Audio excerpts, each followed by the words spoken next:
கர்த்தருக்கு ஸ்தோத்திரம். இன்றைய நற்செய்தி, வினா உள்ளவர்களும் கபடத்தோலுமாய் இருங்கள். மத்தேயு சுவிசேஷம் 10வது அதிகாரம் 16வது வசனத்துல இயேசு கிறிஸ்து தம் சீஷர்களுக்கு சொன்னாங்க, ஆடுகளை ஓநாய்களுக்குள்ளே அனுப்புவது போல இதோ நான் உங்களை அனுப்புகிறேன். ஆகையால் சர்ப்பங்களைப் போல வினா உள்ளவர்களும் புறாக்களைப் போல கபடத்தோலுமாய் இருங்கள்ன்ட்டு. அப்போ ஏசப்பா நம்ம நல்ல மேய்ப்பன். அப்போ ஆடுகளை எங்க அனுப்புறாங்களா? ஓநாய்களுக்குள்ள. அப்போ ஓநாய் என்ன பண்ண? ஆடுகளை பட்சிக்கும். ஆனா நம்மளை சூழ்ந்திருக்கிற மனுஷங்களை என்ன பண்ணலாம்? நம்மளை பட்சிக்கலாம், நம்மளை வேதனைப்படுத்தலாம். ஆனால் நம்ம ஏசு கிறிஸ்துவுக்காக வைராகியமாக இருக்கணும். அப்போ ஏசப்பா 2 காரியங்களை சொல்கிறாங்க. சர்ப்பங்களைப் போல வினா உள்ளவர்களும் புறாக்களைப் போல கபடத்தொழிலுமா இருங்கள்ன்ட்டு.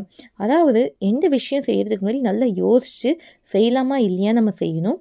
அதுக்கப்புறம் கபடத்தொழா இருக்கணும். யாரையும் கள்ளங்கபடம் இல்லாமல் உண்மையாக நேசிக்கணும். வஞ்சகம் இல்லாமல் இருக்கணும். ஞானமாகவும் இருக்கணும், கபடத்தில் இருக்கணும். இப்படி செய்யும்போது நம்ம பிதாவின் சித்தத்தை நேர்த்தியாக நிறைவேற்ற முடியும். அதனால தேவ சித்தத்தை நிறைவேற்றுங்க. தேவனுக்கு மகிமை உண்டாகட்டும்.